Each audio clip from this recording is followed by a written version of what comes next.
2026 meeting. We'll call the meeting to order. Oh, you turned the microphones on so you can hear me. There we go. All right. Roll call, please. Lynn, Here. Kevin, Here. Ethan, Here. John, Here. Shannon, Here. Paul, Here. and Tyler. Here. All right, there will be invitation for public comment on the non-public hearing items this evening. Are there any additions or corrections to the agenda? No, as presented. Make a motion to approve the agenda as presented. Second. All in favor, say aye. Aye. Opposed, same sign. Motion carries. Minutes of the previous meeting. I'll make a motion to approve the minutes of the previous meeting. Second. All in favor, say aye. Aye. Opposed, same sign. Motion carries. We have under old business, a site plan first. No, so it's 26 SP 24, Newberry Township, section 16, Township 37 North, range 8 East. It's zoned to B3. It's located west of 1095 North, 925 West Shipshawana. Application is for a proposed 80 by 200 concrete type business with 2 phases, equipment storage, supply warehouse, and office space. Here's our proposed site plan since 925 up here on the east.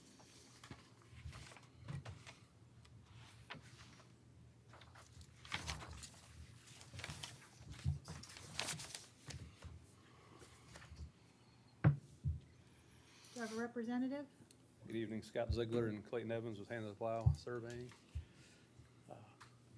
So site plan we got here would be a new business on this property here just north of US 20. If you're familiar with the area, Lux Trailer would be actually 2 properties to the south right up against 20, so there's Lux owns another piece and this would be just north of that.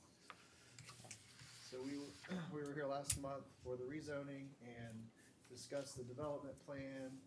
The neighbor was here, wasn't opposed to it, but had some concerns about dust control for the driveway leading back off the road to the building where the development will be. So we have the landowner here this evening, Mr. Miller, and have had some conversation with him. He's definitely on board with proposing some dust control measures such as water or the sodium chloride, and then as well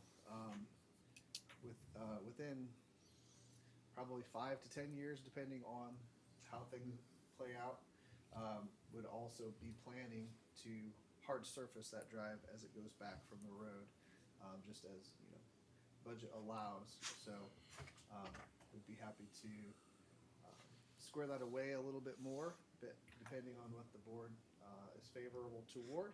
But we were appreciative of Mike's willingness there to be a good neighbor, and we would appreciate your favorable vote, and happy to answer any questions you guys might have.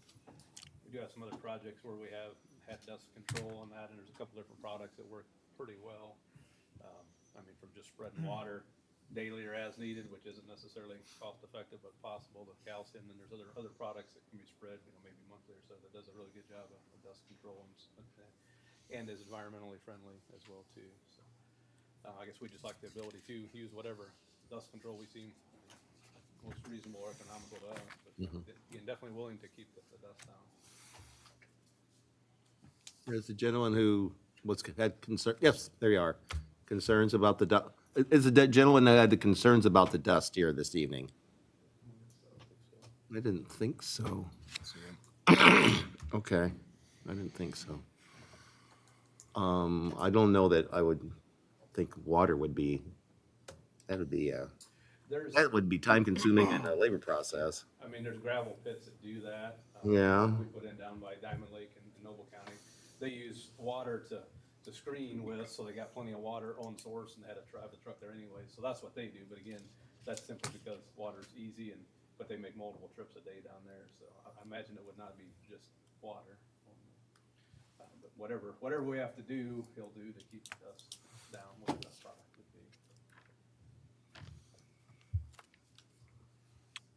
Suggestions from the board? Were you here last week or last month, Scott?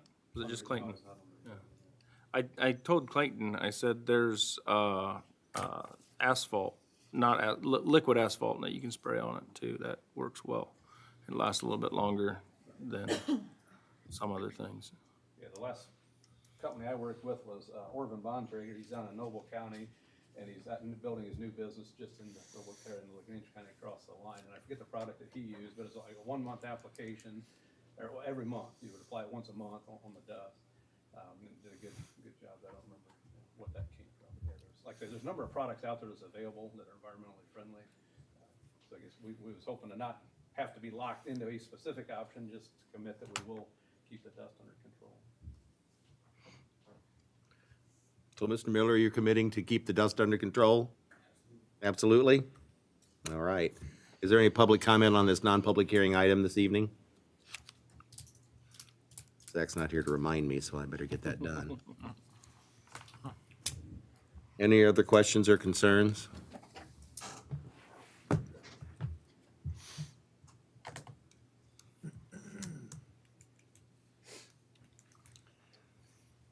Move to approve the site plan as presented. Second. Okay, we have a motion and a second to approve the site plan, and Mr. Miller's going to keep the dust down. Any further discussion? Let's go ahead and vote. Tyler, Yes. Kevin, Yes. Ethan, Yes. Lynn, Yes. Shannon, Yes. John, Yes. and Paul. Yes. Thank you. Thank you. Under new business, the first thing is an amendment to the LaGrange County UDO. It will be a public hearing. The objective here is to remove references of WEX and commercial solar facilities as special uses and to clarify the applicable zoning districts, to add protocols and standards related to a finding of abandonment, to establish comprehensive requirements and regulations for the zoning of a battery energy storage system overlay district, and for the sitting, construction, operation, maintenance, and decommissioning of a BESS, which will include a development plan, a development agreement, liability insurance, a decommissioning bond, and to add related support definitions. This is a public hearing. Anybody wishing to speak in favor of this ordinance may do so. Anybody wanting to speak against the ordinance may also do so, and then anybody speaking in favor will have 5 minutes to discuss what was brought up by anybody who is against the ordinance. We'd like to keep that a 15, 5-minute time, but if we run over a little bit, we have lots of people here tonight, so we'll adjust.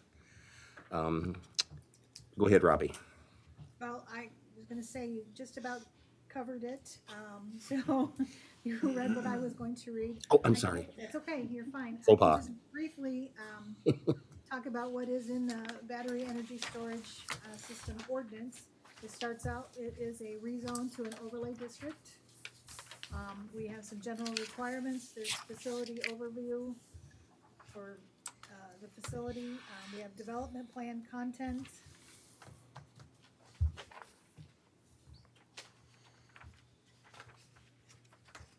We do a traffic impact study requirement, dimensional setback requirements. There's structure requirements, construction responsibilities, waste quality management, or excuse me, water quality management, agricultural land protections, environmental protections, fire response plan, screening requirements, noise limitations. We have use, requirements for generators and lighting. And we have just some general definition updates also for the proposed ordinance. I didn't go into great detail in it, you were all sent it. I don't know if you have any comments or questions on it.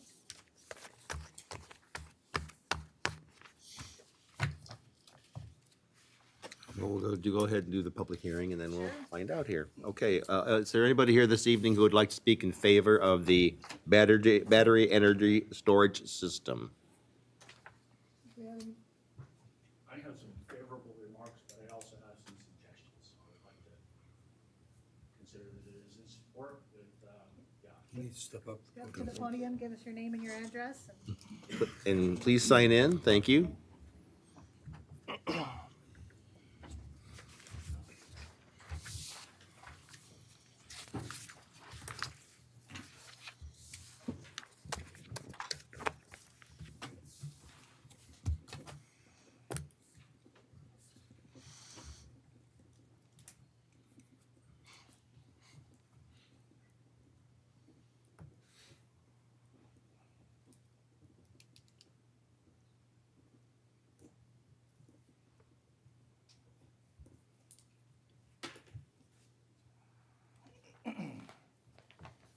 Okay, good evening.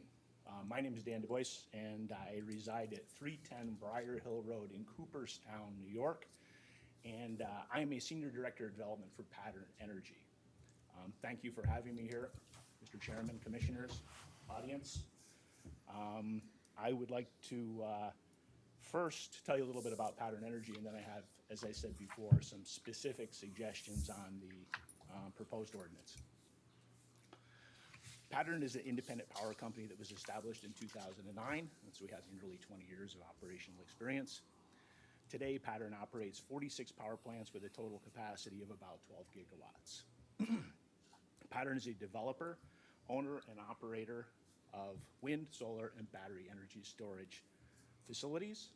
As you may know, and probably because you've proposed a draft ordinance, battery energy storage is in demand now due to recent improvements in technology, and it has a unique ability to provide balancing between load and excess generation.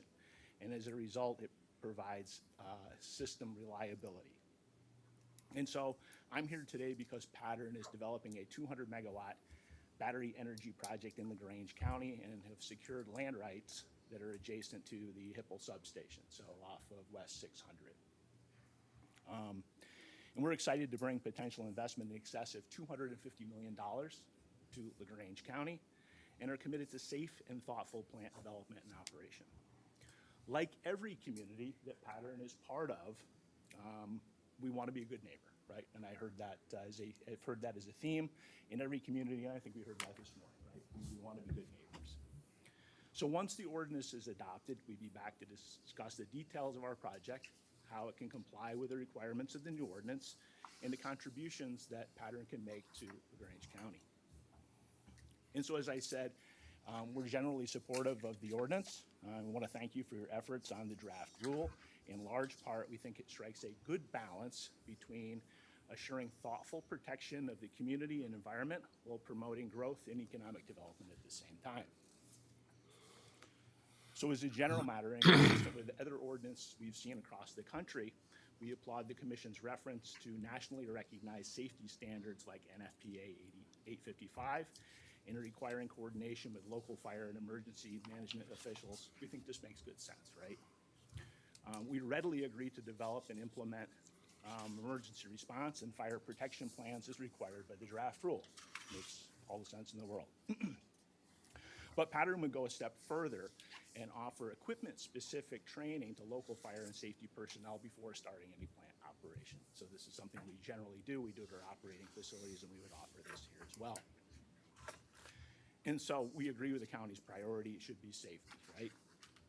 To that end, as I said before, I'd like to respectfully point out a few instances where we think the draft ordinance could be improved and where we think that it could potentially be in conflict with safety standards or electrical codes. So we'd like you to consider reducing the setbacks required in 4.06 H1B, but only as it applies to the area between the battery facility and the interconnection substation. So in this case, the Hipple substation. We don't think that it makes sense to have, as I read it, 150-foot setback between the battery facility and the existing substation. An alternate way to solve this, as opposed to increasing or decreasing the setback requirement, could be to stipulate that the substation, Hipple in this case, would be by definition a participating property in the project. When you think about it, they're very similar, they're compatible uses, and so you could easily conclude that Hipple is a participating property. So ideally in battery facility development, we like to site close to the substation because it minimizes the length of transmission that's required between the battery and the point of injection. And it also minimizes electrical losses, right? Promotes design efficiency. The substation and battery are similar in appearance and compatible uses. And being further away from the substation just pushes the battery facilities closer to other features such as homes. So that's my thought on section 4.06 H1B. But similarly, we'd like you to consider the elimination of the transitional buffer referenced in section 4.06R3B. But again, only as it applies to the space between the battery facility and the interconnection substation. When you think about it, it doesn't make sense to require a buffer or screening between the substation and the battery facility. There's not really anybody over there that's driving by or a resident's going to see it or be concerned with the battery.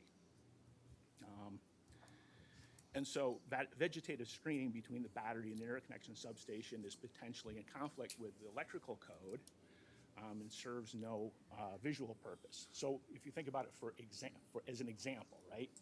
The corridor of transmission lines that will come out of the battery facility and go into the interconnection substation has to remain free of trees and other vegetation, just like any other transmission right-of-way that you see out there today. You don't see tall trees or screening or vegetation growing in transmission right-of-ways. So that area in particular would have to remain clear of vegetation or other types of screening that we would be required to install. I'm getting close. So last section.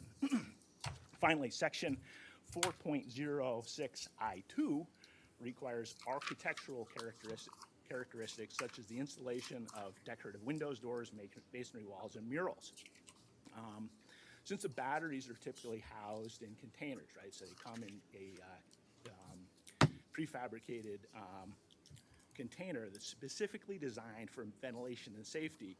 We're typically unable to have decorative features that are directly on the battery facility itself, directly on the battery containers.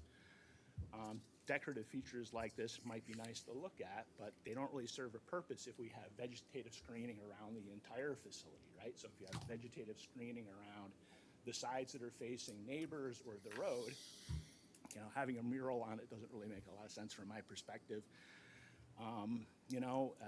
That said, we're completely supportive of vegetative screening where it makes sense, or a wall is maybe required to provide a buffer on the sides where the facility faces a neighbor or faces the road, right, where somebody's going to see it.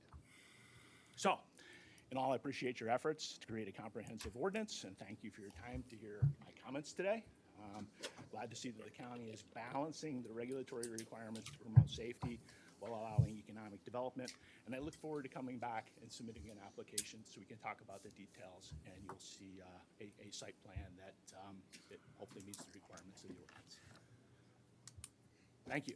Thank you very much. Questions? Or is it appropriate to say ask for questions at this point? Do we have any of that in writing? You could just, No, I don't have it. I'm not going away. no. With the original parcel that was going to be used, has that changed? Because I didn't think that was adjacent to the, If I may, there may be two projects that are kicking around here, right? Possibly that there are two A projects. second company. okay. Yeah, so our land holding is adjacent to the substation. So if you want the setbacks reduced next to the participating property, what, it's at 150 foot now, what do you deem acceptable? So what we have been seeing, 25 feet between substation and participating, between the battery facility fence and substation. We're open to reasonable discussion, but it doesn't make sense at 150 feet, right? As if the substation is being treated as a non-participating property, right? So I think what he's saying is like the setbacks as they are fine, but build an exception for the substation. Yeah, property. for That would be a non- participating property. Here's another thought. Fully, a quarter to a third of our footprint on a 200 megawatt facility is essentially a substation, right? I mean, 2 acres of it accounts for a switch yard and a generator step-up transformer. Same kind of equipment you'll see in the substation. It's kind of a mini substation. The balance of the facility are the batteries. I just wanted a suggestion on what you deem acceptable on that. On the, architectural and decorative shipping containers. I don't think that was the intent, is shipping containers. It means a building. Yeah. They're housed in buildings. And so maybe there just needs to be some clarification. Clarification on that. That'd be great. And I guess I don't think they need to be decorated or anything like that, but I don't think they need to be all rusted out and have junky containers sitting out there full of batteries, so. I have never seen a facility that pattern operates that's like that. Pattern would never allow that. I would like to jump back real quick to the 4.06H1B. Yep. We were talking about, it says from non-participating lots. 406 H1B. I think he's talking about the feet to the 150 feet from any lot line of non-participating line. Yes. Because the substation would be a non-participating lot because it's not part of the battery. Well, I mean, what does this mean? What's the definition of participating? I'm kind of asking that it be considered participating, right? When you think about it, it's very similar use. They look very similar to one another. But, I mean, I'm not gonna have a land agreement with NIPSCO, right? I'll have an interconnection agreement with them, but I won't have a land agreement.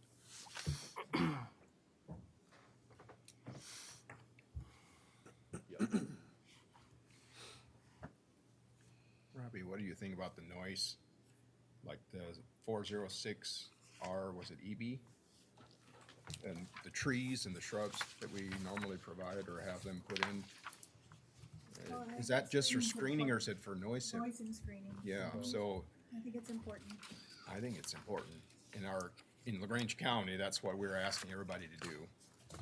I didn't comment on the sound requirements because I think we can comply with them. And we also, I don't know, looks, I mean, everybody has screening, but Yeah, I think he's just asking for it not to be between The substation the substation. and the oh, battery. of Correct. course, yeah. Road Yeah, facing and okay. neighbor facing. He was fine with it being everywhere else, just not next to the substation where they need to basically connect to it. Thank you. That would be a fire hazard. Yes, think, that yeah. wouldn't be good. No, Thank no, you. no, okay. So clarification there. Okay. Dustin, what do you think about those from the lawyer point of view? In general sense, it makes sense because, while the substation property is, participating in the energy storage or whatever, the transfer, it's not really participating. So I don't know if that was really contemplated. At least I hadn't come to any of the discussions that I recall having the issue there. So that's a new one on me, but I guess it would make sense for that property. It's not it's not a house, it's not a residence, not a business. It's just, substation. It's shorter lines make, I'm sure, more efficiency for the system too, if you have shorter travel. So I think in general sense, it makes sense if that's, something the board. So there's some way to word it so it is like participating. Yeah, we'd have to add some sort of exception, leave it 150 feet from any lot line, non-participating lot, but make an exception to, the non-participating substation lot, I guess, something I might have to probably have to define that as well. Then Tweak that. substation lot Okay. somehow, probably in there, and then I don't know if we'd want to make that a different setback. I know you said 25 feet, but I don't know what would be a more appropriate setback for the substation lot. You're still gonna need to be able to get in between them potentially if there's any type of issues. You can't be, right on the property line. It's gonna have to be some space. I don't know if 25. Or most easements like 60 foot.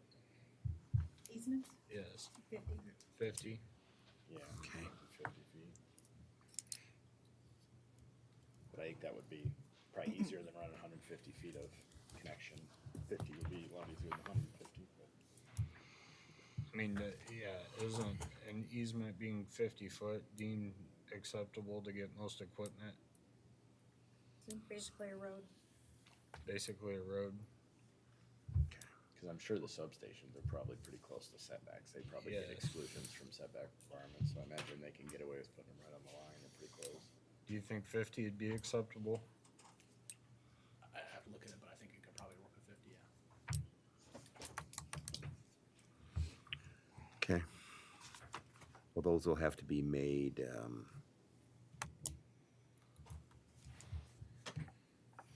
looked at. Okay, well, thank you very much. We'll continue the hearing. Thank you all. Thank you. Anybody else would like to speak? Is there anybody else who'd like to speak in favor of the BESS ordinance?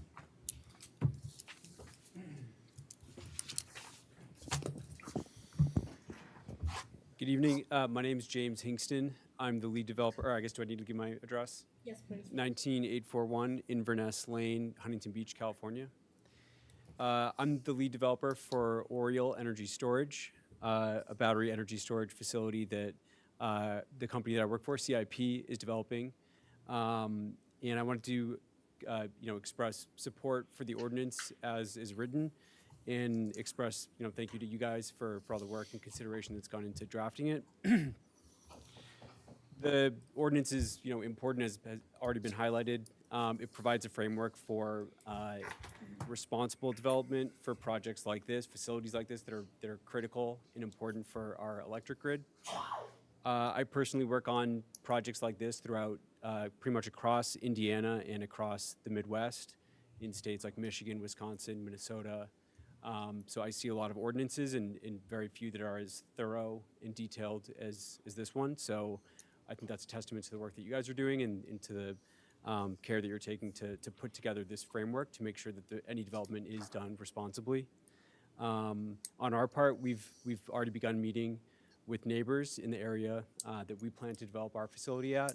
We've met with the Topeka Fire Department already to begin that coordination as well. So we're taking all of that feedback that we're getting and building it into how we plan to develop our project. But getting this framework in place is an important part of that, to set what the rules are that we need to follow and the guidelines that we need to follow. So again, just wanted to express support for the ordinance and express thank you to you guys. So that's it. Anyone else? We have a letter. from Oh, the- yes, I have a letter.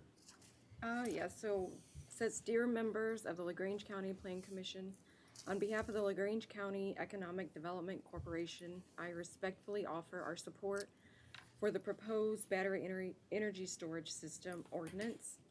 As our county continues to grow and attract new investment, it is important that our local ordinances keep pace with emerging technologies.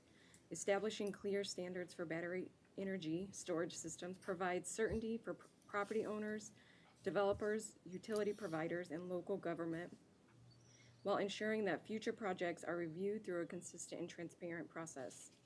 From an economic development perspective, having modern land use regulations demonstrates that LaGrange County is prepared to thoughtfully evaluate new technologies as they emerge. Companies considering investment in our community increasingly look for counties that have predictable regulations in place rather than having to create policies after a project has been proposed. Supporting this ordinance is not a commitment to any specific battery storage project. Rather, it is a commitment to good governance by establishing a clear framework that allows future proposals to be reviewed fairly, consistently, and with the interest of LaGrange County residents in mind. Appreciate the Plan Commission's thoughtful consideration of this ordinance and your continued commitment to balancing private property rights, public safety, and responsible economic growth.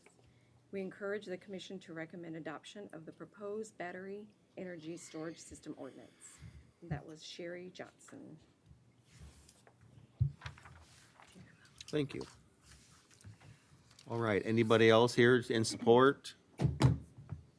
Anybody here this evening to remonstrate or against the proposed BESS ordinance. Okay, we'll close the public hearing.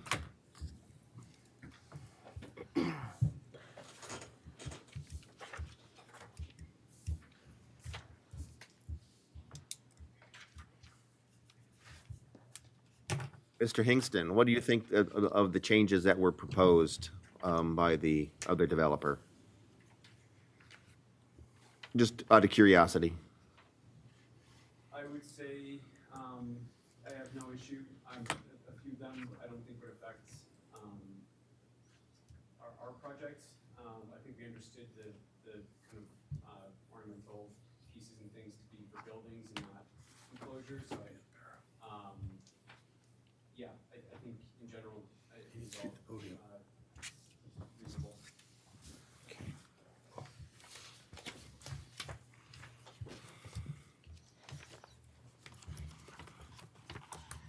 Anybody else? I just remember helping setting those setbacks, and I think we did it without knowledge of everything, and just, we picked 150 feet, and if we now talk about a 50-foot easement, and I mean, I remember when we did the UDO, we were talking about 30, and we made it back to 50. I don't know.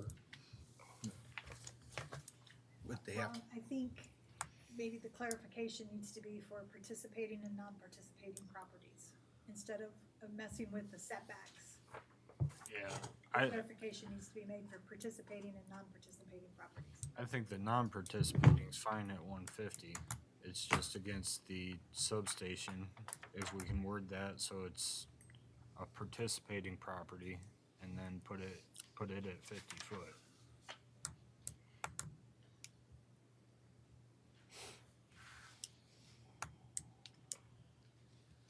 I don't necessarily have a problem with the 25 feet because you're not going to have a driveway underneath it. You know, you're not gonna need an easement in between it because there's just gonna be a power line is all there's gonna be. There's gonna be driveway, there might be service lanes on either one side or the other as far as getting up to the line.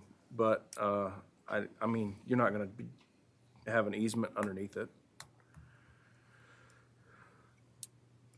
I don't think it would be a good idea to have an easement underneath it. I don't have a problem with the 25 feet. Looking at the ones at Whitley County, that's not a problem to be within 25 feet. So. Okay. I mean, if it's gonna make them work better, which from Mr. Du Bois, what he said, it sounds like it's gonna make them work better. For his project, Yeah. yes, because he's next to the Hippo Station. Well, I mean, when I was first proposed with this idea, I kind of envisioned them being right next to a substation, kind of like Mr. Du Bois said, being in addition to, even though they are two different entities, they go hand in hand. I mean, there is not much use for it outside of a substation. The power that's saved in the batteries, will that go to LaGrange County or is it going just on a line going everywhere? Well, as a general rule, these connect to and serve the bulk power grid. However, localized generation enhances reliability in the, in the range area.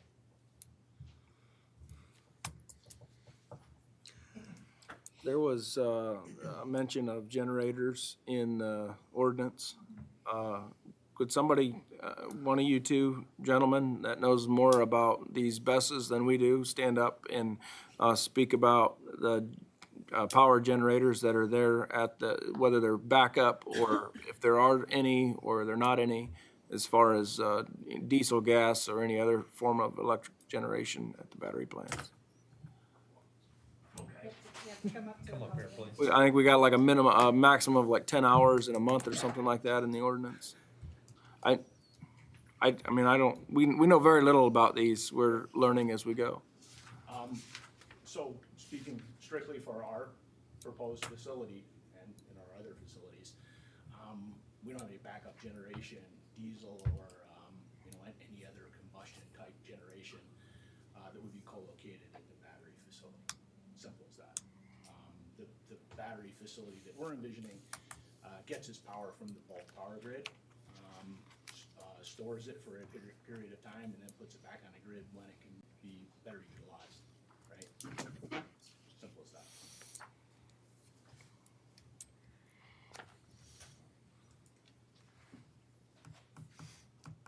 And our ordinance has it for backup or emergency purposes. Yes, yep. And it's up, and then for testing up to 10 hours per month. I read the whole thing, believe it or not. I remember.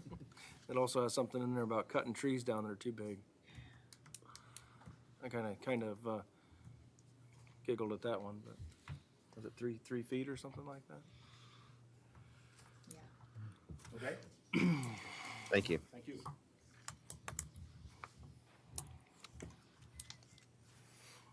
So do these changes, if we decide to make them, Dustin, need to be, we'll have to have another public hearing, is that correct?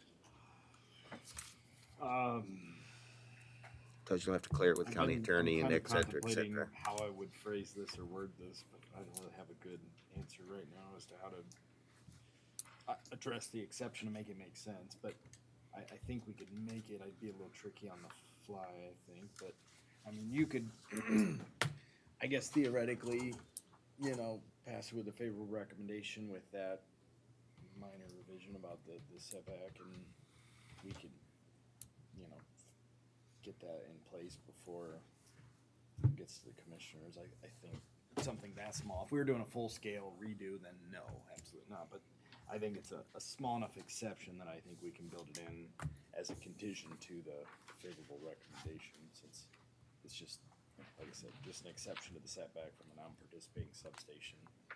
And it might require a definition of a non-participating substation, potentially in the definition section.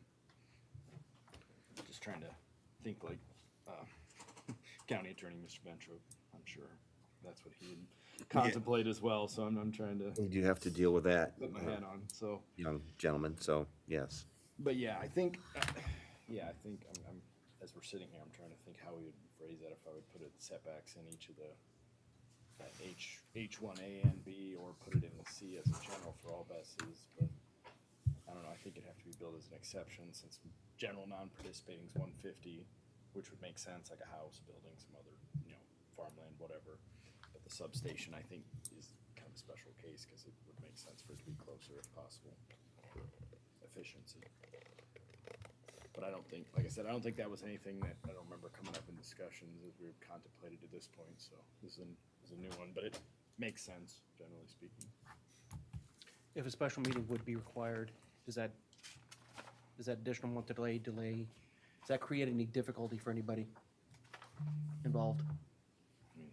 No, we still have a 1-year moratorium on these. Yep, I'm up to date, yeah.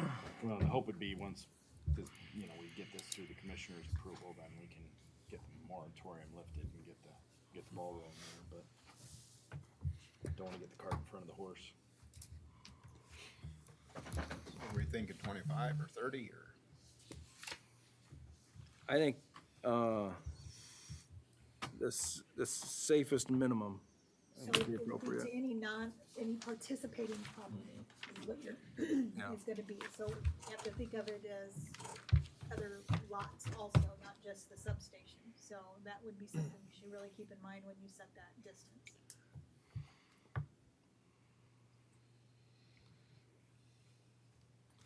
Say that again.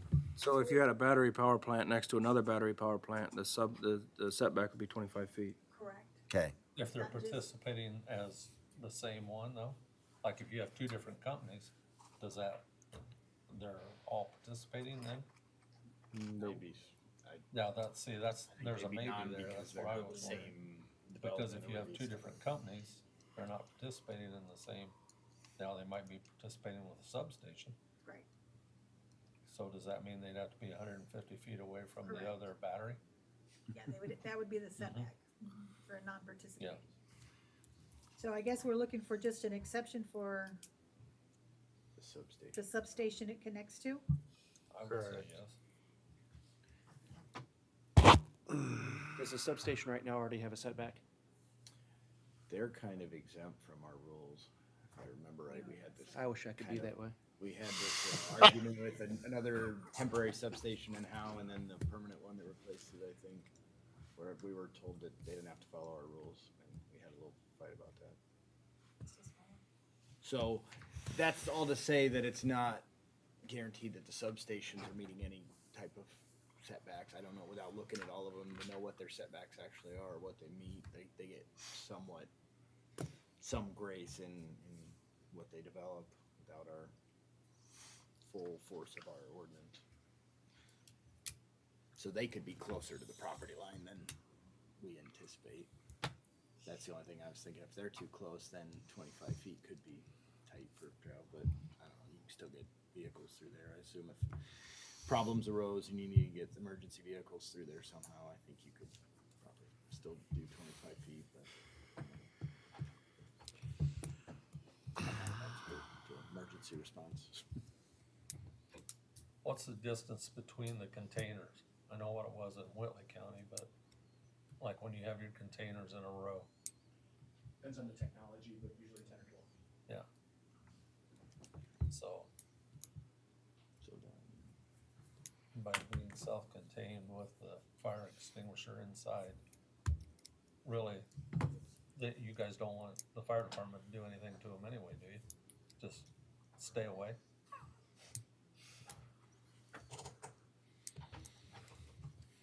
Well, I think this is some wording that we're gonna have to figure out how to put it into an ordinance.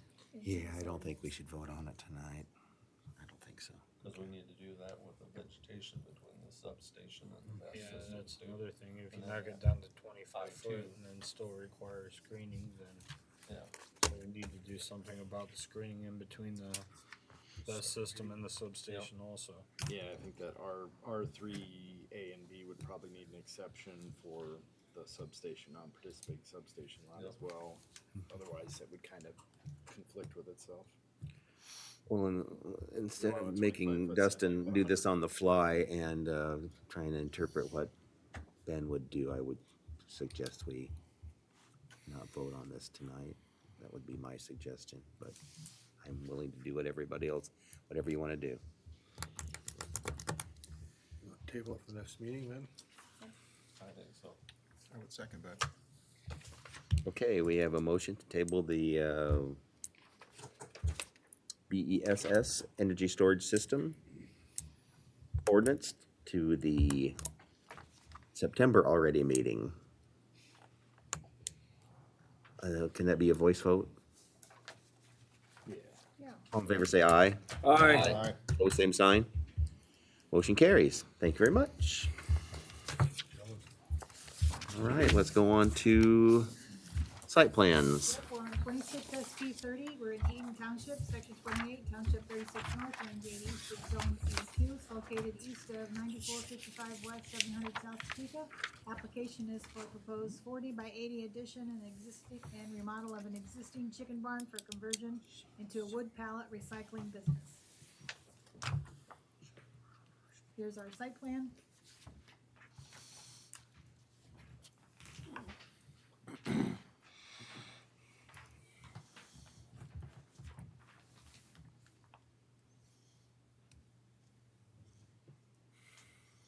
Do you have a representative?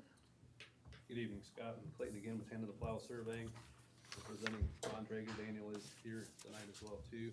So existing pallet business there, recycle pallets. There's also an old AFO building to the west that's being repurposed for part use in this business as well too. I also have some issue with pallet storage in the front of the building, so we're gonna get that corrected. We'll be expanding some gravel and storage area behind the face of the building, so there'll be a privacy fence there between the buildings, stone in the back, also all those pallets and everything can go back in behind all that like they're supposed to be by your standards. There's some storm drainage structures there now. We have been to the drainage board as well too. So currently there's 2 risers that will be stand-up bottom style risers. Those will be removed, 3 of them, okay, sorry. And there's a loading dock, a drain as well, that's tied into the current ditch.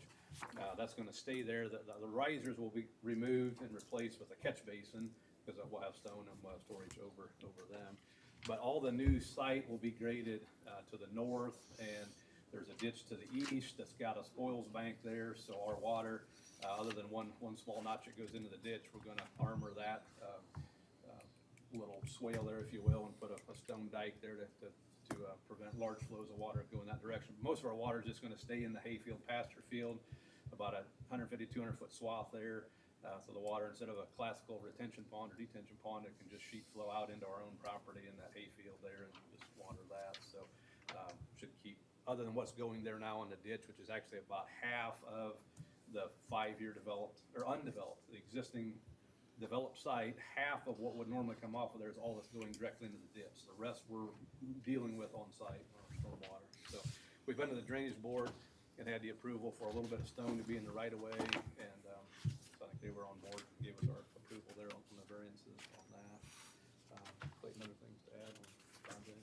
Yeah, Scott mentioned, well, there has been some pallet storage out in front.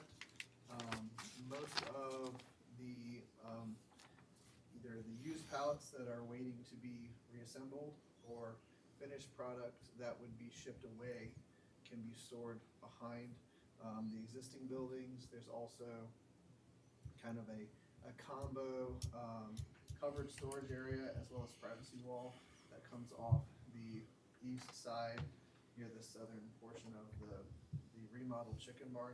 So that actually helps to provide some buffering there for that storage in the new gravel.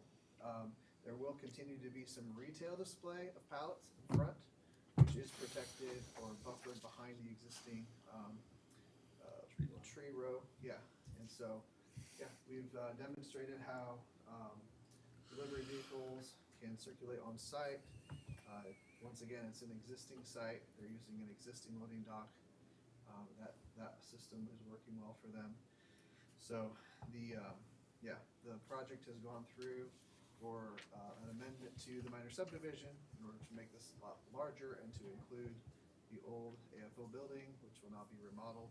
So I believe we've, go ahead, Scott. We will be removing the southern end of that AFO building, was it 28 feet or so, that will give us some maneuverability on the south end of that building. So if you looked at it and think, wait a minute, we can't turn in there, well, we can't now, but we will once that 28 feet roughly is removed then. That also allows it to meet setbacks. Yeah, right, yeah, so everything should meet the current setbacks now. I think that's it. Yeah, other than that, there's some additional parking spaces proposed. If you're curious, the north end of the building, Daniel's father, William, likes to have some extra space for his shop activities. So that's his tinkering area. It will not be used for the business. That's why it's not included in the CDR for the remodeled portion. So. And I guess just for clarification too, between the buildings is where those risers are that I was talking about. That actually shows a tile riser in our plans. We talked about this at the drainage board, but those are where we get removed and have the catch basin in there. And then up on our drawing where you see the yellow little block that has the lot A, just to the east of that is your ditch, and that's where that little notch or swale is in the bank. So that's where we'll put the rock chute there to protect that erosion area, and the dike there to prevent water from flowing directly without being detained a little bit.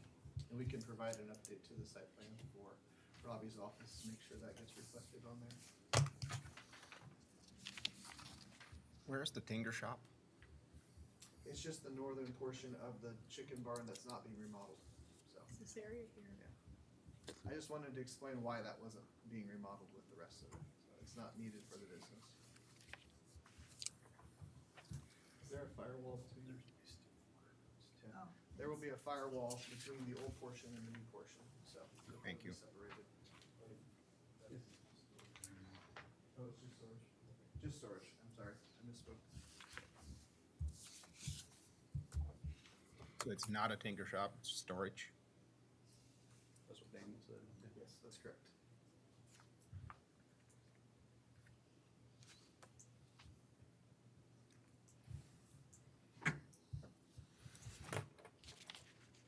What is the process of a pallet recycling facility?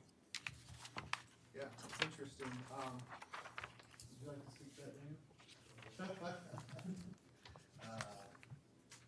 From what I've understood from Mr. Von Traeger, they take in old pallets that come from various sources all around, and they disassemble them and then reassemble them as a usable product again. It saves thousands of pallets from going to the landfill. They are able to also sell some firewood for some elderly people that can't split their own wood, so that's part of the retail side. But for the most part, those are then shipped back out to customers to be used as pallets in a functioning form once again. Anything to add to that? I'd worked on some other projects in Noble County for pallet companies, and it's amazing. It's probably tens of thousands of pallets that get used in LaGrange County. So, you know, that we can recycle some of those and reuse them is huge, because again, if we had to make brand new pallets every single time, that's just a lot of wasted resources. Because a lot of times the pallets get thrown away or not using more because there's, you know, one or two busted boards on them. So there's still a lot of usable product in those pallets there.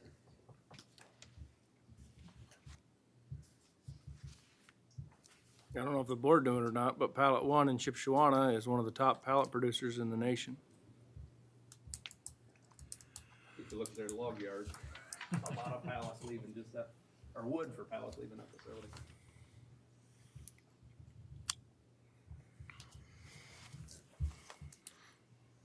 So this is gonna clean this site up, because every time I drive by there with my wife, she goes, "What the hell were you guys thinking about when you approved this?" You're gonna have to find another site to complain about then. Seriously? Yes, yeah, seriously, yeah. Okay. That's Daniel, right? Is there, Lynn, is there a public comment on this or not? There will be a public comment, yes. Is there a public comment on this non-public hearing item this evening? Okay.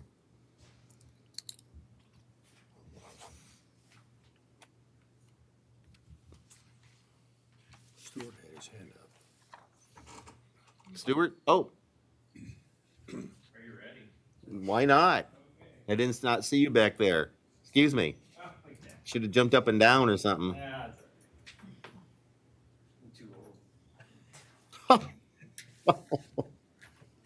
That didn't help. Stuart Bender, Fire Chief, Topeka, 7165 West, 685 South in Topeka. So I guess I'm not gonna even get into the building portion of it, the problems that I see with it, but, the plan, I guess the site plan,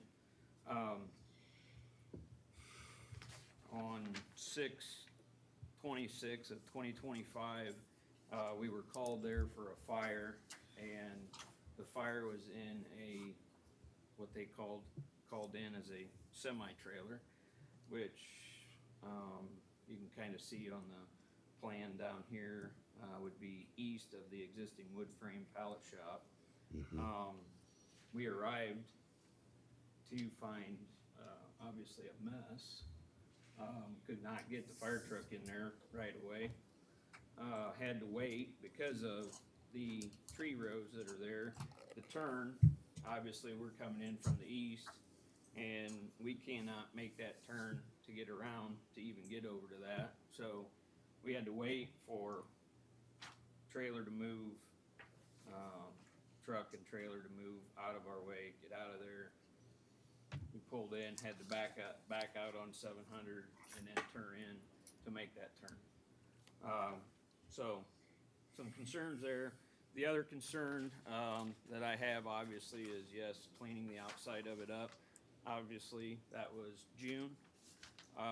July 2nd of 2025, myself, well, I'll just read you the email. This is from Chad Sharp, the Indiana State, he works with the Fire Marshal's office. Good afternoon, Mr. Bontrager, myself, LaGrange County Building Commissioner Boggs, and Fire Chief Bender visited your facility at 9455 West 700 South this morning. We all agree there's some issues that need to be addressed ASAP, some that will need to be addressed in the near future to get your facility into code compliance. We'll start with the outdoor storage issue needing addressed ASAP. Storage of pallets need to be separated from your building by a minimum of 10 feet. Outdoor storage is limited to a maximum height of 20 and a maximum volume of 150,000 cubic feet. Fire access road of 25 feet wide is also required around the entire facility. So, July 2nd, 2025. Was that information related to the landowner, business owner? That is an email to him on July 2nd. Okay.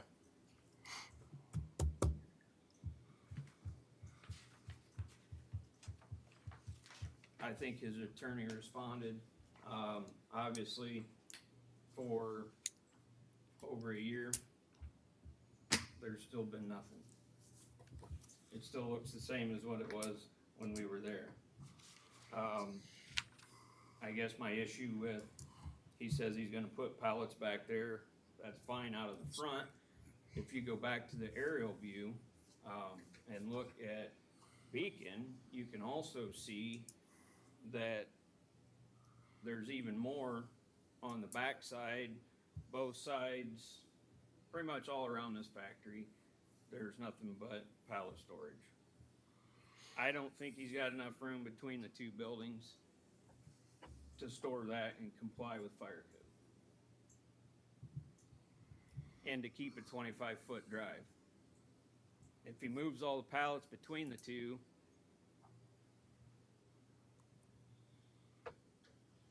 I guess my problem is access and that site plan altogether.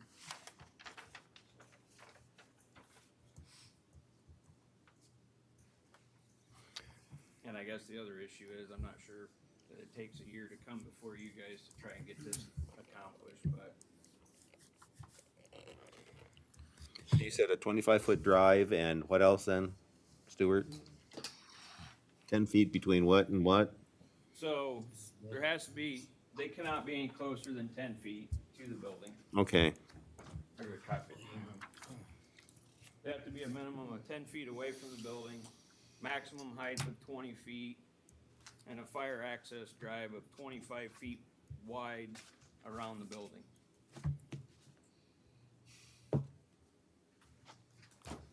well, I'm sure they tower more than 20 feet. Yeah, Tad bit.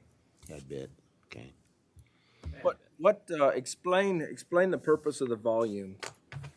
Is that just for pallets, or is that That is for the wood storage. That's wood about- storage in general? that's- Yes. Okay.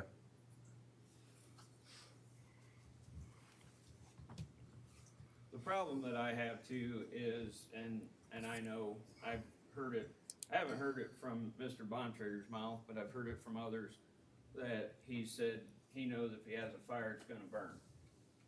Well, the problem I have with that is the amount of heat that that's gonna give off. I'm not even parking a truck close. No, there's no better way to start a fire than with pallets. Yeah. Well, trust me, that's what we use in our training facility is pallets, so, they work great. The problem, like I said, it needs cleaned up, it needs addressed, it's been a year. And that site, I was out there today, I would say it probably looks worse than it did when we were there a year ago. I made a visit too, yeah. Okay. Well, I think we need to send Mr. Boggs out there.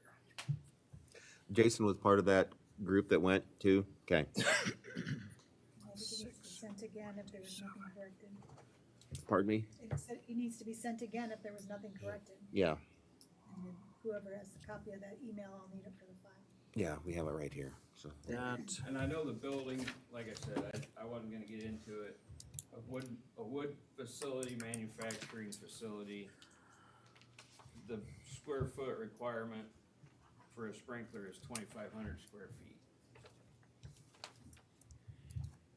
And even with the firewalls, he's gonna have to get an exception from the state, obviously, to do that. He's already manufacturing and working in the whatever chicken, duck, whatever barn it was, the agricultural barn, he's already doing work in there.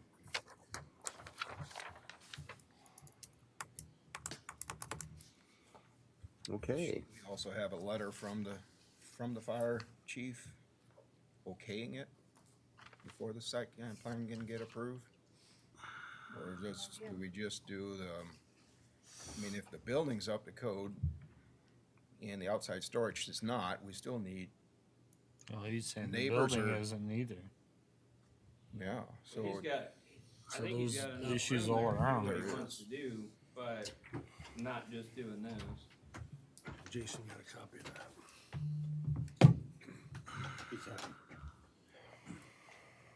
Jason and Schaefer both on it. Excuse me. I think we need, just make clear that the planning commission's not shutting this down, but we're postponing it till things are brought up to code and with the fire chief.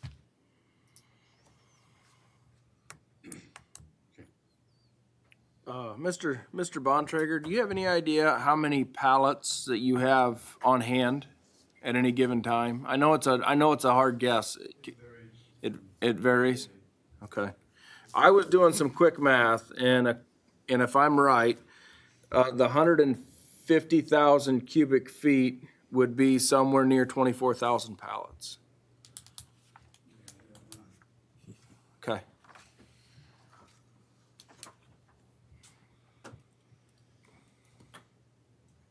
Do you have anything to say, speak to that issue at all, that was brought up by Stuart, the fire chief, Topeka Fire Chief? Well, it's absolutely news to me. I had no idea that existed there or that there was any rules like that. So, obviously, if we're gonna comply with the rules, we're gonna have to have, we'll come back next month or some point. Update. Yeah, if we have to provide that, we can't do that now. You're gonna wanna see that certainly. So, Oh, absolutely, yeah. yes, we're gonna, I guess, ask this to be continued to the next meeting or whenever we get the information back in time for Robbie to put it on the next agenda then. So I guess our marching orders would be to work with Stuart to meet those requirements. Stuart Building Code, yes, all necessary. Stuart, who would you think that they would have to work with besides you? Building Department, who else? Jason Boggs. Well, Jason and me can probably take care of the majority of it. I You- don't know that the fire marshal's office needs to, Okay, that was the other person, Fire Marshal, okay. Okay, all right, well, unless what they do is inadequate, unless what they do is inadequate. there you go. There you go. Okay. Well, I'll make a motion to postpone the B&T pallet. B&T pallet, 26 SP 30 till the next available slot. Second. All in favor, say aye. Aye. Pose same sign. Okay. Robbie. We're gonna move on to 26 SP 31, we're in Clear Spring Township, section 18, Township 36 North, range 9 East, it's zoned A2, it's located at 4260 South, 500 West Topeka. Application is for proposed 48 by 70 warehouse, 40 by 70 maintenance building, and a 15 by 56 grain storage building. Here's our site plan.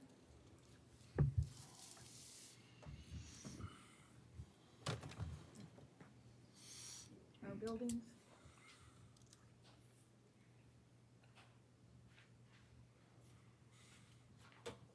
We have a representative. Amber Taylor, Taylor Land Surveying. We are back at Miller Feed, expanding the business. We are putting in an addition to the warehouse, there on the south side, maintenance building for their vehicles. And then a grain storage building. It'll be a drive-through, loading area with grain storage in the basement of it. Are our three projects there. We do have a small drive expansion, our natural retention area, and then with the pond there to the west, will hold any stormwater additional that's been generated for these buildings. So we're not proposing a new stormwater pond. Everything on site, is held there. It usually goes uphill a little bit right before the ditch because it's been dredged a time or two before. So we're not flushing directly into it. It does have to sit and hold for a while before it finds its way through a couple of low points.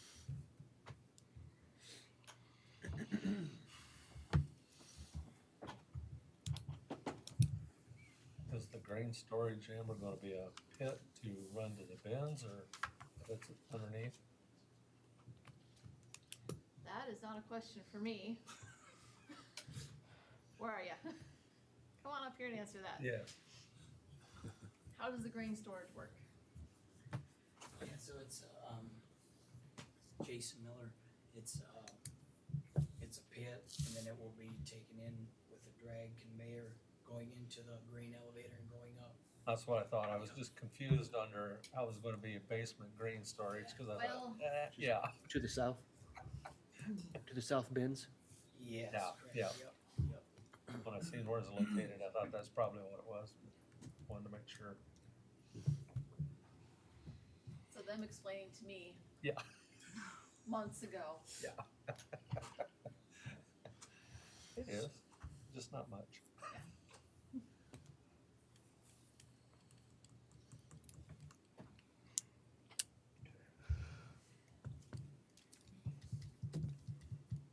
How much, feed do you guys grind? Who are your customers?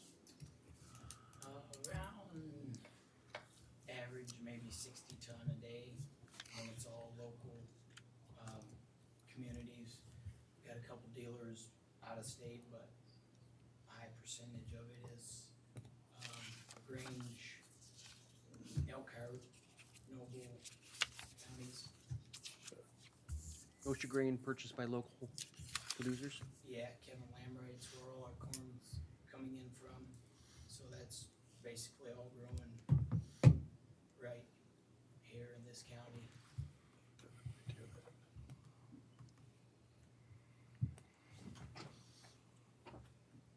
Is there any public comment on this non-public hearing item this evening?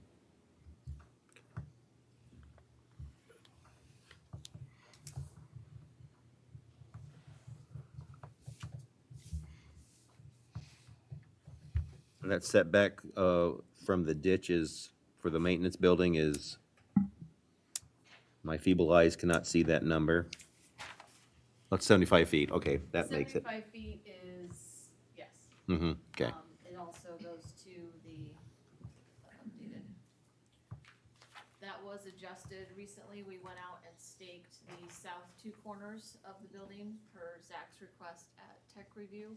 Okay. And the building actually sits 75 feet from the, plus or minus, from the approximate location of the Zone A flood map. Mhm. So we staked it 77 feet from the top of the bank. So it actually sits 2 feet outside of the magic 75-foot drainage right-of-way. You guys have an on-site scales? No, not for No. big trucks, no.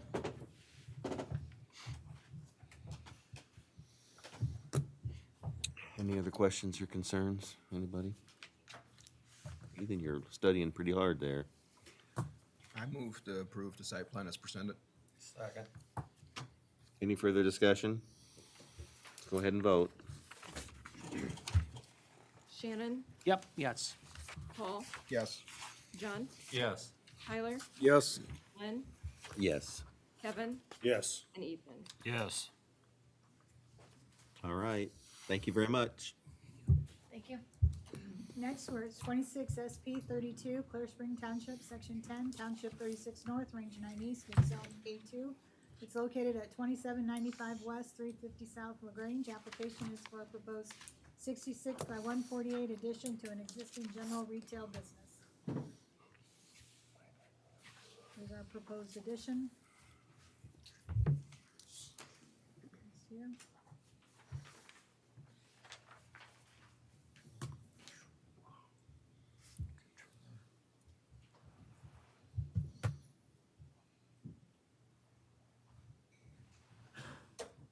So good evening, Scott and Clayton again.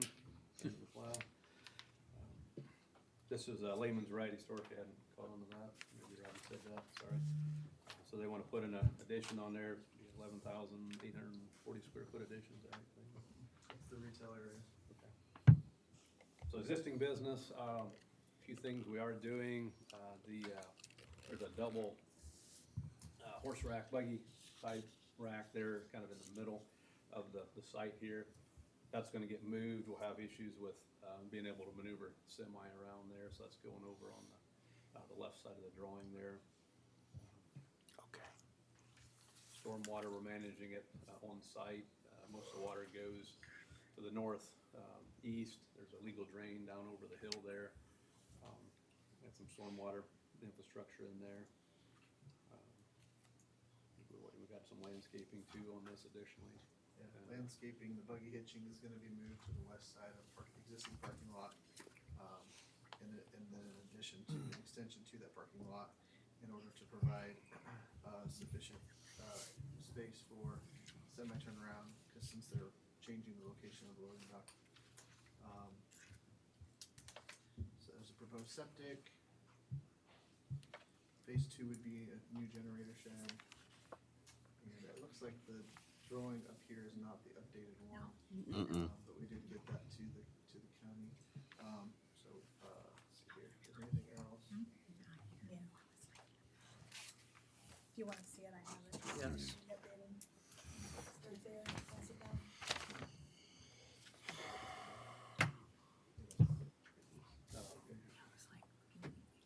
Things have changed. Did you see the loading dock was being relocated? So they're using the same ramp. Currently the ramp is outside and it's facing west. And for the new, it'll be enclosed and they will be accessing it from the south. Is that correct? Oh, they already do access it from the south, I'm sorry. Yeah, but it's Okay, being so that concrete square cube is still gonna be utilized, it'll just be enclosed. It'll be enclosed, yes. Go ahead, I'm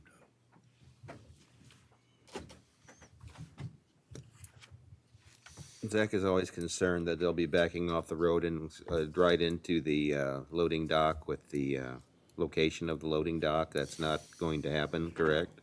He raised that concern at the tech meeting as far as the semi being able to turn around. And that's why the landowners proposed to move the hitching rail Okay. west, so that it would be harder to back in off the road than turn around on site. Has anybody tried to back in there? That's okay. Yeah. All those guys can do that, you know, they're good at it. Me, no. Okay, right there's where they're gonna put it, okay. Yeah, I think it's far enough back off the road, you're probably not gonna just attempt to back in that far off of the road there.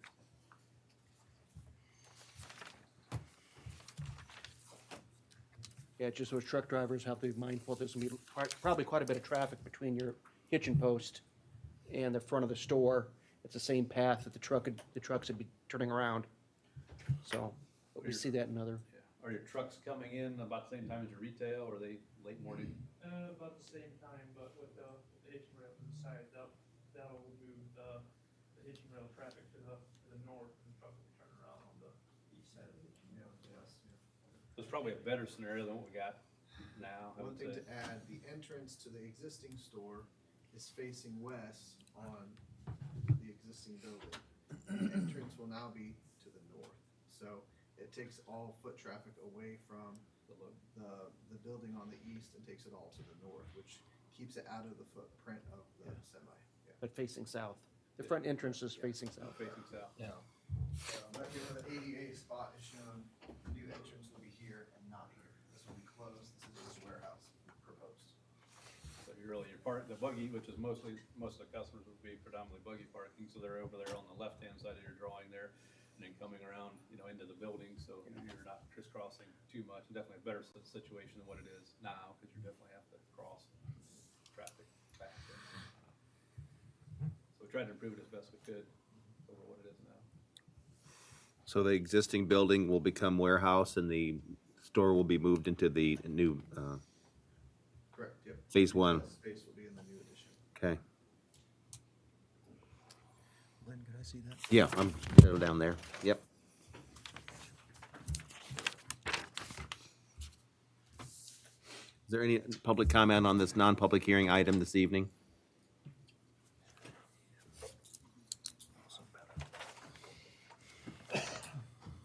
John, did you get a look? Yeah, I got it. You, okay. Anybody else down there? Good? Okay. I would like to ask Richard to come up and explain to the board maybe what all he does for the community or what he sells. Sure. And so they understand or I understand what all, do you do wholesale or retail?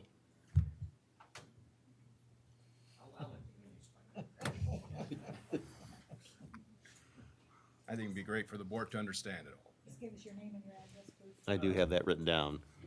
Dwayne Wyman, That's okay. 2335 West, 800 South, Topeka. Because I was curious too. What we do is we sell mostly retail, minimal wholesale, and then mail order. So we have gifts, toys, clothing, shoes. Shoes probably, gifts and shoes is probably 20% of our business. So, and then we're planning on doing a lot more mail order. So getting a mail order business out of Ohio, since he knows where that's a good place to live, right? Yeah.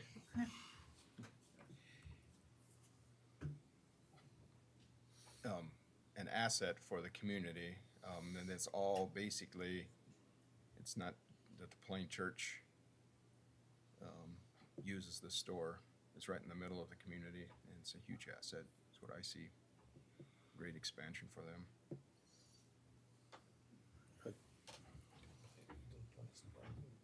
Yes, sir. Thank you.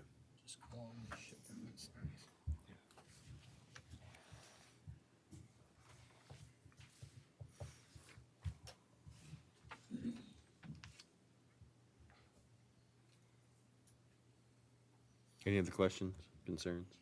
Got a motion down there? I move that we accept it. Second. Any further discussion? Go ahead and vote. Shannon, Yes. Tyler, Yes. Lynn, Yes. John, Yes. Kevin, Yes. Ethan, Yes. and Paul. Yes. All right, you've been approved. Thank you very much. Next one, I guess you're gonna stand up there. Okay. next one on the agenda is 26 SP 33, Newberry Township, Section 3, Township 37 North, Range 8 East, and Zone I2. It's located at 3610 North, State Road 5, Shipshewana. Application is for a proposed 38 by 58 cold storage addition to an existing business. This is what they're proposing to add down here. Encompass this area here. Whoops. Oh, I don't know what happened there.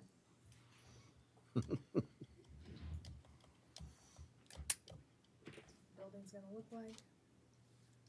And again, it's going down here. Do you have a representative? So again, Scott and Clayton, hand of the plow, representing the site, property. So as Robbie said, one additional building to the southwest corner. This is currently impervious surface, so we're not adding any new impervious surfaces. It's just trading stone for a building. We have current retention pond there. And this plan doesn't show, I think Clayton sent it in there. One of the concerns we had was not with volume, but as you had sheet flow across stone, where that then breaks and goes into the detention pond, a lot of times you get erosion there. So the new plan shows, I think we're using the concrete blocks, like the 3x3x6 blocks, as basically a curb, and then we've got 3 areas where the water would be channeled to, and then those areas will be armored and rip-wrapped heavier to provide for flow down through there, so we don't have erosion going through there. In the past, they've just dipped out the stone that's washed in there, so not a great plan, but we'll correct that with this one as well too. This is a drive. It's a pond does not have an outlet, but there's, I forget the tonnage, I don't know, 80 or 100 ton. It's large. We dug a large hole there and it's filled with porous stone, and it seems to be working pretty well, except I think the car wash is putting water on us or something. There's water coming from the south that isn't ours that's going in there that I wasn't aware of. But anyways, it seems to be working without an outlet, and so I think our stormwater is being managed as far as I know. So it's been in there for 2 years maybe, things like that. So we've got a number of events that have tested it. So yeah, I think it's pretty straightforward. I think the only issue that I saw on it was protecting that erosion and the water going into the retention pond or detention pond and correcting that. So that should be on your new plan. We have an updated plan. Oh, it's just, it involves the detention area? Concern during tech. Okay, yeah. An ideal situation like a concrete curb, a knee wall or something like that, want to go in there and retroactively pour that, that can get expensive, and then if somebody runs into it, busts it off, then what do you do? So if you're gonna have big blocks, it's gonna be hard to push them out of the way, so, and it should provide enough level of protection to direct that water then to those 3 notches in there, so the water's only going in there in those 3 armored paths there.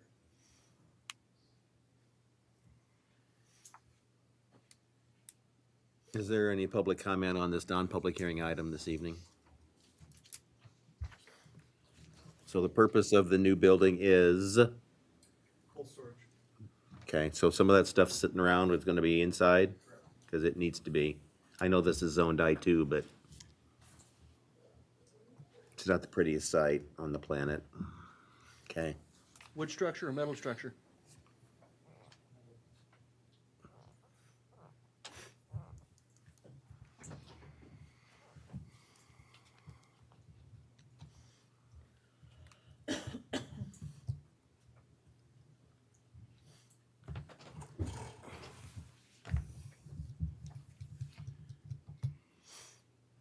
so is it, all the water from, on the site flows into this detention area, Scott?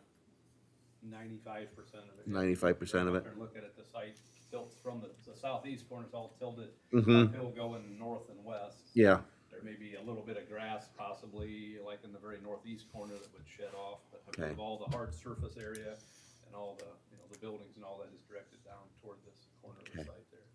There are existing inlet structures, catch basins along the west side to help direct that water around to the pond as well.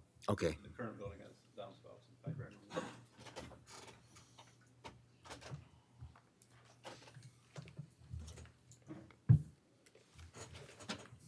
Any other comments or concerns?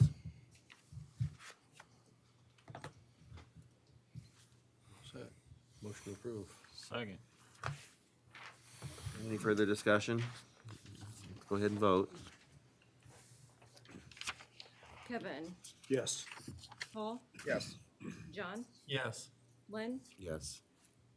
Ethan, Yes. Tyler, Yes. Shannon. Yes. Been approved, thank you very much. One more, I think. Yep, got one more. 26 SP 34, Eden Township, Section 15, Township 36 North, Range 8 East, it's zoned A2. It's located south of 4400 South State Road 5, Topeka. Application is for a proposed 60 by 125 building for manufacturing wholesale of concrete curbs. Here's our parcel.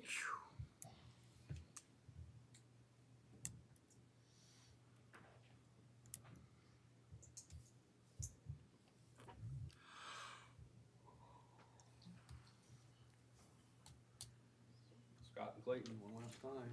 So, I got your business here on State Road 5, so north of Topeka, there south of Red Line, half a mile roughly there.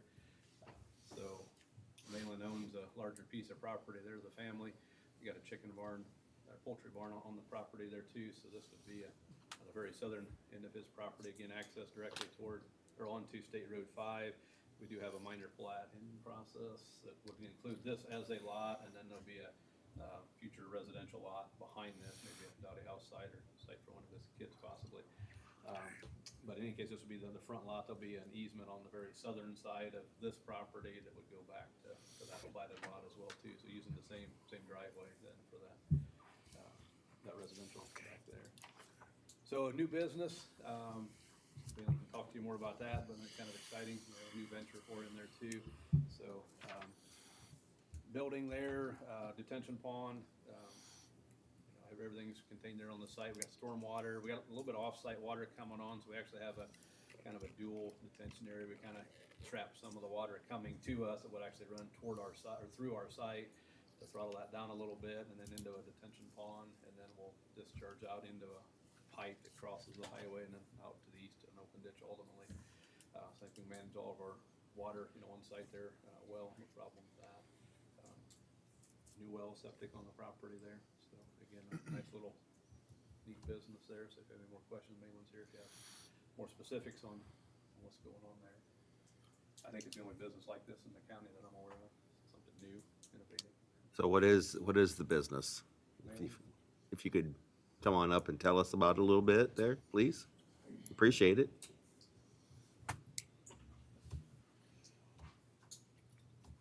Malin Wingard, 4290 South State Road 5, is our address, they're on 5, so we own the farm here. Kind of a new venture like they stated, manufacturing parking curbs. So we would, Yeah. concrete bumpers. So I guess, long story short, there's a guy in Maryland that manufactures these, has contracts with Amazon and some of the Walmarts. So he's adding 4 locations throughout the country. We would be the Midwest location. They're actually starting one up in Colorado, I think one in Idaho. But we would be the Midwest location to better serve logistics, and we would fill his orders. On top of that, we would be able to manufacture anything that makes sense for us with our own forms or whatever. So a little vague on details at this point. So hoping to do a little family business. And You guys would make your own concrete on site? no, Bring trucks in? we'd bring trucks in. So those details are not locked in yet because, well, nothing's been approved. But at this point, it would look like probably 2 10-yard trucks a day filling forms. We would fill forms, set them off to the side. Those would dry overnight. We would remove those the next morning, fill forms with the next 2 trucks. The building is designed for a truck to be able to drive through, and isn't that an 80 by 125? This 120 noted 80 by 60, 120. but it's supposed to be 80 by 125. Yeah, 80, it's right there, 80 by. So there's two by 120. There's 2 overhead doors on the south end where the truck would pull in off the road, enter the building, unload into the forms, and pull out the other side for clean out.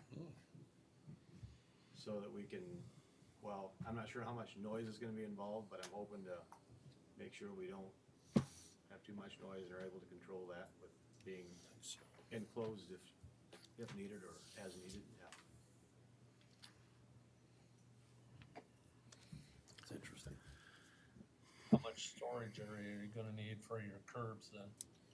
We've got that marked out on the west side, so we would basically fill that, or keep the yard full and load trucks out of the yard.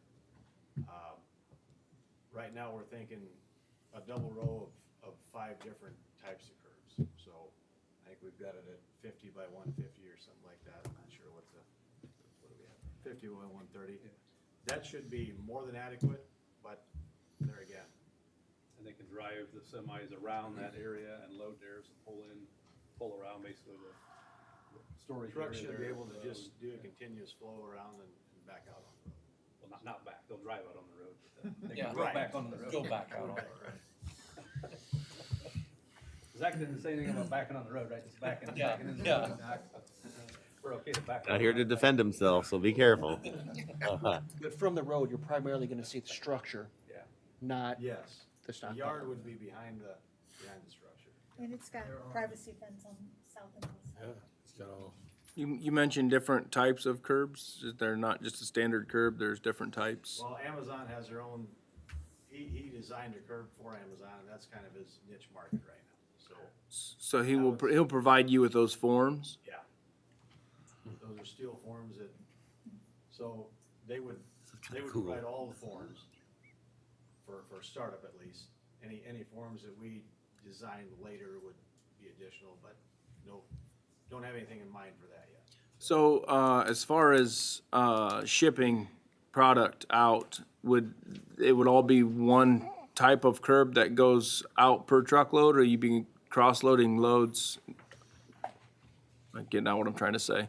I'm not exactly sure. So if a truck comes, it's gonna be all Amazon curbs to ship out? I would assume that because they would be going to different locations, but I can't confirm that, I guess. Okay.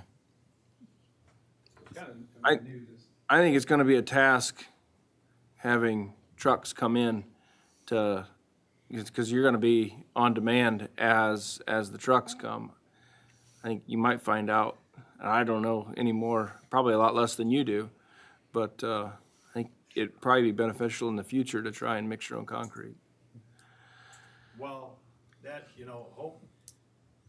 I don't exactly need all this building space at the moment, but that's with that in mind for if we need storage or if we need to add a mixer. I'll bet it gets small fast. Yeah, but, yeah. I know how that works. I mean, yeah, I agree. I don't have a lot of history to go off of. I was out at his plant. They're an old ready-mix plant, so we're hoping to be set up a little more efficient than what they are, but he is mixing his own concrete. Okay. At this point, it looked like too big of a bite to set up a mixer and not know all the specifics. Yeah, I understand. Yeah, I'm not even sure if this property's big enough for what I can foresee, but, Well, I hope you see something. the advantage is we don't have direct plans to the west on that. Yeah. We're thinking of Well, how it's something long-term. It's Definitely room it's for packed expansion. on there, and it just looks like, it sounds to me like this could take off, for, especially as a Midwest hub. Yeah. The primary reason for the lot at the size that it is that as the business gets going, he'd like the lot to be in business or in an LLC. But he, as the owner of the land where the business would expand, could update his plat to then transfer land to the business. Sure. So the plan is there as we go. That's the plan. Keep that back lot in his ownership, different name, but in his control. That way, if he needs to expand the business, he can. And that lot's almost 5 acres, so it's, and there's still The much rest more of the front. farm is wide open, if it makes more sense than a chicken barn, so. is the clean out spot pretty designated for the trucks? Yeah, in fact, I should mention, so a lot of that will end up being dry product that I wanna just use one of those, what do you call it? I wanna say concrete grinder, but use it on my farm lanes and just, I think I can use up most of the waste as well. Okay. Grind that back up into limestone type of product. Well, I know a couple trucks a day could probably build up pretty fast. Yeah. Over a week's time, that might be a little overwhelming. It might be. But if you're prepared to deal with it, it's, I have a lot of woods and a lot of farmland to cover first, so, yeah, Another business. I'm hearing another business. there you go. Okay. Is there any public comment on this non-public hearing item this evening? Okay. Thank you very much. I just think it's a great site plan, and would ask Malin to remember planning and zoning if he does an expansion and approve the site plan. second. Any further discussion? Let's go ahead and vote. Kevin, Yes. Ethan, Yes. Paul, Yes. John, Yes. Lynn, Yes. Shannon, Yes. Tyler. Yes. Been approved. Thank you very much. We'll move on, 26 SP 36, Clay Township East, Section 24, Township 37 North, Range 9 East, it's zoned to B1. It's located at 295 West, US 20, LaGrange. Excuse me. Application is for proposed construction of a new 100 by 100 building for an existing business, including the demolition and removal of the existing building. Here's our proposed site plan.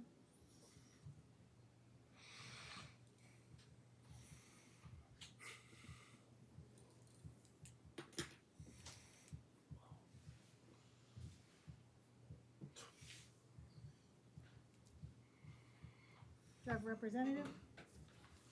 Levi Rednauer, Land and Boundary, 401 South 3rd Street, Goshen, Indiana.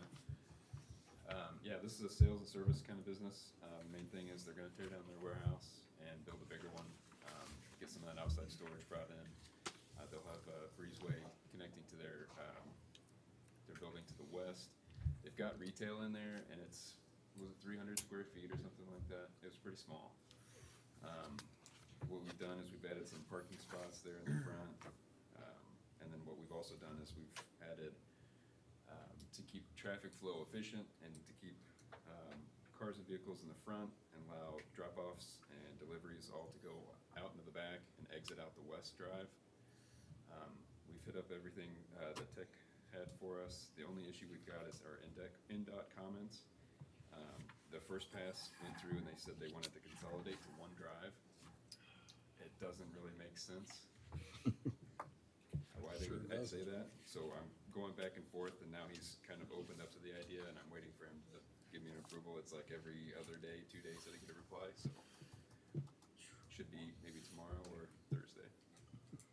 Well, that would be tough. So then you would have to give us so this is a site plan you're hoping for, rather Yes, than one yes, drive? absolutely, Yeah, I okay. don't, it doesn't make sense to do one drive. If you've got all vehicles coming in on the east and leaving on the east, I think you're asking for semis and backup and everything else on site before you even pull out to 20. Both drives are already existing and are in use the way they are. So what type of business is this? You'd fill us in? Agricultural irrigation. Irrigation, okay, okay. Oh, okay. I know where it's at now. Yeah. Yeah, just right down the road. Yeah, I drove over there, but, yeah, okay. Okay, agriculture, okay. That valley. Any public comment on this non-public hearing item?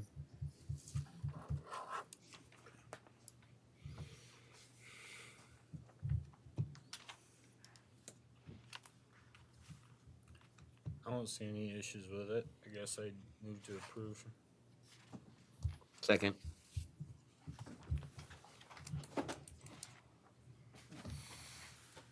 Go ahead and vote. Go ahead. I mean, I think, hopefully you can get the second drive approved. If you can't, I think the board should approve it either way, with one or with both. So, I think we're passing it with two, but if he can't, you ought to pass it anyways. Yeah. Okay. All right. Sorry for them if they don't. They just have something about that little area right in there. Yeah, okay. Yep. Shannon, Yes. Lynn, Yes. Paul, Yes. John, Yes. Tyler, Yes. Ethan, Yes. Kevin. Yes. Been approved. Thank you very much. Good luck with NDOT. Next one up, 26 SP 37, Eden Township, Section 21, Township 36 North, Range 80, and Zoned A2. It's located at 9105 West, 600 South, Topeka. Application is for proposed 60 by 80 new building for buggy manufacturing. Here's our site plan.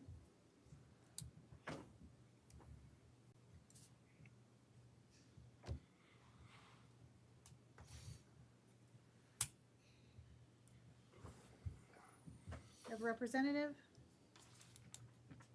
Yeah, I'm here. Sorry, Ben Stanley from Surveying and Mapping, 2810 Dexter Drive, Elkhart, Indiana.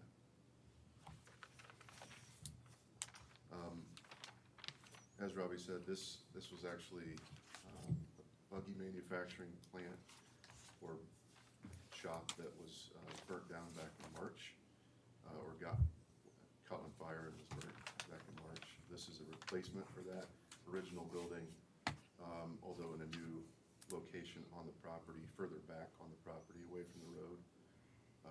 It would include also a motor room or generator room and a new septic field as well. Drainage for the property, the project site right there is very, very flat. I think it's like 0.4% or something like that slope, naturally grading off to the northeast there to the ditch. And we are, though, proposing basically a retention facility to maintain any new generated water on the property. I can answer any questions. Is there any public comment on this non-public hearing item this evening? Oh, come on up.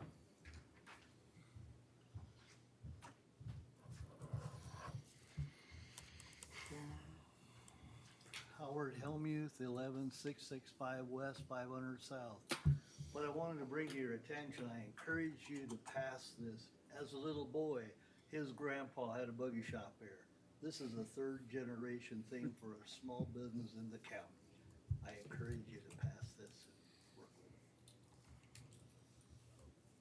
Thank you, Howard.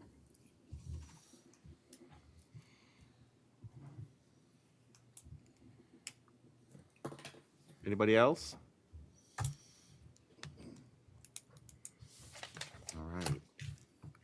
Everything good at tech? Everything's good? Okay. Corrections needed. Good. I'll make a motion to approve site plan as presented. Second. Any further discussion? Let's go ahead and vote. Paul, Yes. Shannon, Yes. John, Yes. Lynn, Yes. Ethan, Yes. Kevin, Yes. Tyler. Yes. You've been approved. Thank you very much. Okay, Robbie? So, just real quick, on your seat step there, you have a fee schedule. According to House and Ruled Act 1001, we have to do an audit of our UDO and our fees. We have to do some housing studies and so forth. So as part of that, we have been reviewing our fee schedule. And so the rezoning fee has increased by $300. There is a lot of work when it goes into a rezone petition. Hours and hours and hours, and that's only if you get it right the first time. If there's corrections needed, it's hours again. So that one there has increased. We combined some of the fees, line items. None of the other fees have changed besides that one. That we have an administrative late fee now for number 23, which was something we didn't have before. We considered it's a fee for non-permitted construction, so it's 100% of the base fee or $250 maximum. But, so I just wanted to bring this up. We will have the public hearing on it next month, but I just wanted you to see it in case you have any comments or concerns or questions on it. I just wanted to give it to you up front, so you have it, that's all. Can you explain 23 to me? So if you're supposed to have a zoning compliance certificate for building something and you don't get one, then you can be fined. That's what the administrative fee is called, administrative fee. New construction without permission. We don't use it very rarely has it ever been used, I'll be very honest. Most people come in and say, I didn't realize I needed a permit for this, and it's usually for small structures. They come in and get permits for large structures. It's usually for a small structure. I don't remember the last time we did a fine. Oh gosh, months ago. Months ago. So, but this has been reviewed through the attorney's offices, plural. And so that's how it was determined to put in here as administrative late fee for non-permitted construction. And the other reason for doing this, they passed a new rule about fees that you better get them done this year, because after this year, you gotta wait true. five years to reassess the fees. So if you need to make changes, do it now, or you gotta wait 5 years. That's that House and Rolled Act 1001, so, which requires a lot of extra work put on the Plan Commission. We have to do a big report for housing at the end of the year. No change, no new fees or no amendments to fees. No amendments to fees. We have a new fee. So this is it for 5 years. Yeah, we can't change, once we do this, we can't change them for 5 years. Are you sure you want to leave it there then? I mean, really? That's the next. She's happy with it. Yeah, I mean, I think it's only fair. We charge $400 for a variance, and so, and then we do the neighbor notification, but they have to pay for that. And I think the $400 that we charge adequately covers the cost in our office for doing that work. I mean, and that's, My concern is it does today, will 4 years from now. yeah, I do believe so.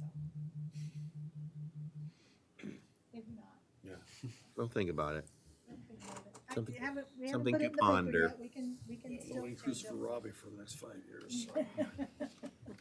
Just saying. Okay, So, but that's all I had. I just wanted to okay. share Robbie, that with you. I'm with, you're conservative on your price. Okay, Yeah, I'll look at that's it it. again. I just don't, I feel like, that we charge so much that, I mean, it's not like I'm trying to make us money. I'm trying to cover the cost of what we do. It has to You're be gonna bring it reasonably back the next related meeting? to. Pardon? You're going to bring us back the next meeting? Yeah, it will be an Could you actual bring hearing for the it. current charges? We can compare them?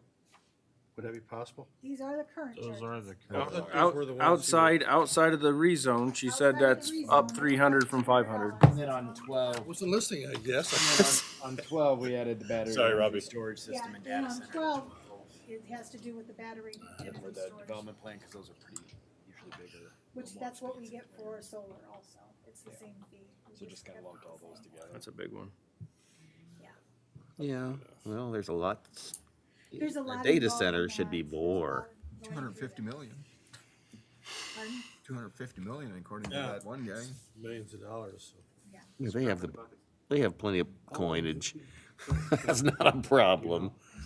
How long have the current fees been in effect? 24. I was gonna say, we updated the variant a few years ago. Yeah, well, the variances we didn't change. We just No, updated. that stayed the some same. Site plans Site and plan was those. doubled, yeah. But I'll review them again. We can run through the numbers again. I haven't tracked their work, so we'll run through the numbers again. You get 2 for 400, right, though, don't you? No, you don't get 2? Okay. One variance for 400. If you have a second variance, developmental variance, Mhm. it's an additional 250 Okay, per? per. Okay, so So if you have 5 of them, the Lake one next Tuesday is it was a hefty one. it was a hefty one. Okay. 3 variances, 4 variances, whatever it was, yeah. Okay. All right. 1 foot side setback. Yeah, if they're not gonna let us do anything for another 5 years, then you I'll gotta look at them that again. too. I'll rerun the numbers. All this coming up? Yeah, yeah. There's gotta be a rational basis to the time I mean, yeah, expended, you- and we can't just pick these Yes. numbers out of thin air. There's gotta be some. I glanced at it and I saw the. The cost of living's gone up over 3% the last 3 years. Did you want to discuss this, That John? paper that I brought, talked to a gentleman, he said, I can't give you my name, but he said he used to work on the other side. And he said, well, actually he still does, but he said counties that have that in their ordinance plan or, to back the county, what do you wanna say, us, the people, that residents, that they'll look a little harder at trying not to push through because of the fact that we've already got down that, you need to give them 3 times the fair value and 2 times if it's, the county's gonna get use of it, because the line right now that's going through, we get no use out of it. But he said that they've come up against that, because he said if you have somebody that's just, you got a farmer that says, I'm not gonna do it, and there's nothing on the books or any ordinance or anything, it's, well, it costs us less to get a lawyer and we'll just do it eminent domain. Now, maybe I'm coming late to this, but the only reason there's 2 companies now is because of this line. Yeah. No, I don't, they have nothing to do with this. That's not what they transmission line. say. That's But not how what they much is say. going to go Yeah. to the county? I think RMC if they're says tied I'm if they're tied into the grid, if they're tied into the substation, it will feed back to the substation. I'm no expert on energy, but if it's tied into the substation that's providing power to the county, it will feed LaGrange. The batteries will. The batteries. Now I'm not saying there's not incentive for Yeah. these batteries to be there because of the power line. I'm not saying that at all, because, and I don't know if the power line knows more than we do about those. I think they have to hook into the substations. They do have to, Power line. yes, yeah, they have to hook into the substations, but they are a rubber band for the power lines, which inevitably will be a rubber band for data centers. Yep. You know, whether in Bristol or Michigan or wherever they're gonna put them. Yep. But that's, you know, I get nervous when there's a guy from New York here talking in our Yes. meeting and a guy from California talking in our meetings about, you know, being excited about putting these batteries. You know, they don't give a damn about LaGrange County. But, I do see the batteries as a benefit. If it was standalone, We just move forward with the ordinance then. I put a lot of work into that ordinance, I just want you all to know. Thank you. Yeah, but you're gonna collect $15,000, so it's well worth your time. So the guys from California didn't look too happy about postponing it. well, because the setback has nothing to do with their project. Yeah. Because they're further away. But I wonder if both of them. But now Whitley County's down there, when I looked at theirs, they have 4 different groups of them, and it was very impressive. Theirs all goes back to the local REMC. And their batteries, they're clean, they're on limestone. They originally put them in on platforms, where these are gonna be on columns, and that's what he told me. The new ones, now they're putting them in on 6 to 8 columns, depending on what the soil borings show. And they'll be, most of them are 18 to 30 foot deep, depending on what they need. But I was impressed because he said for RMC, they can cut their rate because they know when they're gonna be tested for the day when they're gonna set their rate for the year. He said, we always run those during that time, and he said, you'll have a horseshoe. It'll be going up here, and all of a sudden it goes down here when they're doing their test to bill them. And then as soon as that's over, it goes back up and comes down. But the day we was there, it was about 94 when we was having the meeting. And they started them at 1 o'clock, and he said, we can start them slow, or we can put them on as fast as we need. But he said that it's, normally they'll get between 3 and 6 hours, depending on how fast they use them. And each one had its own, you didn't even have to open it to know if there was a fire in it or to set the manual extinguishers off. Because he said, we got a notice that we had a fire in one, and come to find out the neighbor was burning some brush, and the smoke was trailing across there, and it picked it up. But, I mean, it's just drawers of, he said it's similar to motorcycle batteries in there that's just got drawers and drawers of them. I was impressed by it, but.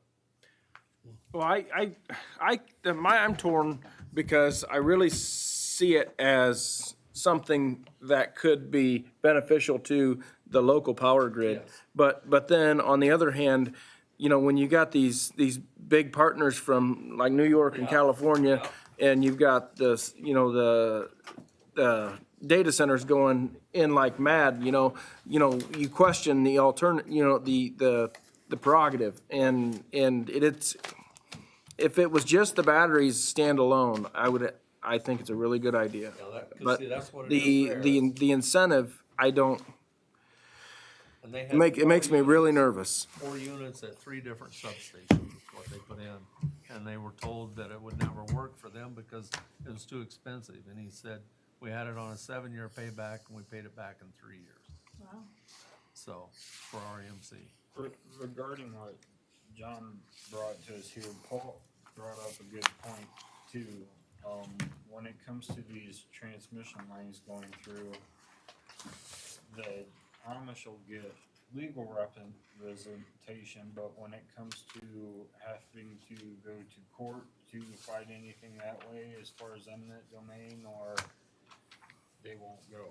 Yeah. So is this, Dustin, is this something that we can impose or do, or? I don't know. Sorry, Dustin. I don't know the applicability of forcing them to pay 2 or 3 times the appraised value to utilize the property. I don't know. It's a new one on me. I've not really looked into the transmission lines or had that come up. Well, with it. I'm just thinking if this is something that we can do to protect our residents of LaGrange County from having to go to court or something like that by putting this into an ordinance, or is that something we can look into doing to see if it's doable? And I mean, we can look into it. I know there's a lot of like protections and exceptions to like electric companies. As far as like substations, the rules are pretty relaxed. We can only have general basic rules for them to follow. We can't say they can't put it in a certain area. We can't say you can't put it in an ag or whatever. They're allowed to put it wherever they want. They just have to meet basic setbacks generally for substations or lines. So we only have so much authority over the utility stuff. Same with like towers, communication towers. We learned that too. We have very little say in those. In county projects and stuff like that too. There's certain exceptions to the zoning rules where they're allowed to do things that general public or private businesses aren't allowed to do. So it just kind of depends. I don't know. I don't know the first thing about is it creating something you rules to wanna what they got to pay to for us, get it. I guess. Yeah, I mean, I can look into it if we even have any authority to do something. I see clearly what Tyler's seeing is, what is the future? We are Yeah. clearly the crossroads of America. Yep. Yep. And so if just the infrastructure that's gonna need for all this stuff happening, and SB1 coming along, I think in 3 years from now, we should definitely watch our infrastructure part. Like, not just local roads or just we need to, we're the plan commission, I guess, that we're not,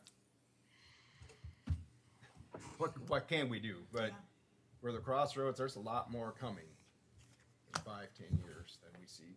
I've never even thought about it that way. Well, you need, Crossroads of all our America, major but projects, we need to doesn't look mean just down the roads, road. Power, everything. You can't look at tomorrow, you gotta look. That's at what's interesting. ahead. I've never thought of it from that perspective. Water, we're Yeah, the water. best water Yeah. source. They like it, they see it. Interesting. Largest aquifer in the You got United States. 80, 90, you know, at the north, you got 40, 70, 65, 70 will be 69, toll all the way booth through here now. pretty soon. Yeah. Has anyone talked to REMC about all this BES and? Bess is looking at one. They were looking at putting a smaller one up by their substation on Yes. 200 North. Yeah. Every substation the RMC has. Well, I just know about the one on 200 Yeah. North. So Oh, they're great, putting, just down the road from me. they're wanting to put a smaller version, it may be like one container. At every hub, substation that RMC has, just to help with the fluctuations in the grid. And it's Wabash Valley that's pushing RMC to do that. But we're It's sitting on here, a much smaller scale, but some of our conversation here is planning for the future. And should we be getting the input from, even though it's a small REMC? they're willing to come and speak to us. Yeah. I mean, part of me says we're too dumb to know what we don't know, and they would at least know. Maybe they have some insight that we don't. I mean, I've called and asked Jake questions, and I've called and asked, Blue. Yeah. Questions, Mark Blue, Yeah. questions about it. And, I mean, both him and Jake are very knowledgeable about the battery systems and that. Just trying to understand it better. I mean, they're more than willing to come and talk to us as a board.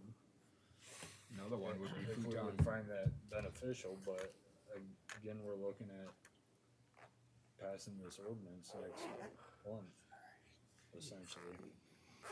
We was up since 4 o'clock, Robbie. Robbie, did you send me that on going to the meeting down there I got an email on it for Whitley County's, okay. I shared that. Yeah, that was very good.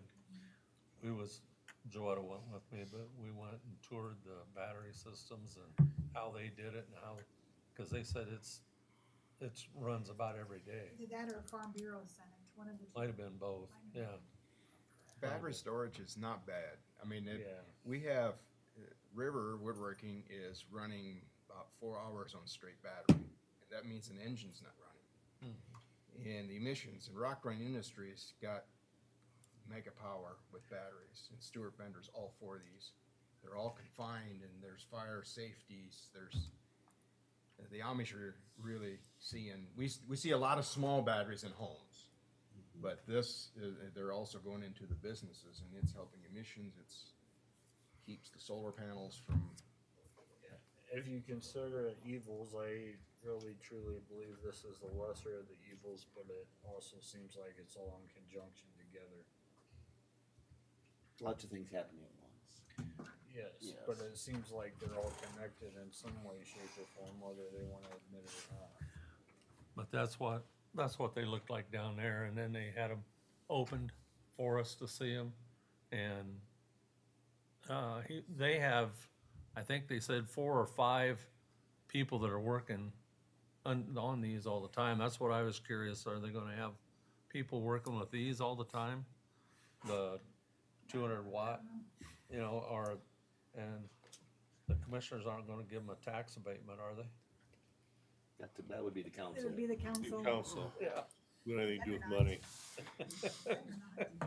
I was gonna say. You have to beg them for money, No. don't you? Yeah. Just like the rest of you.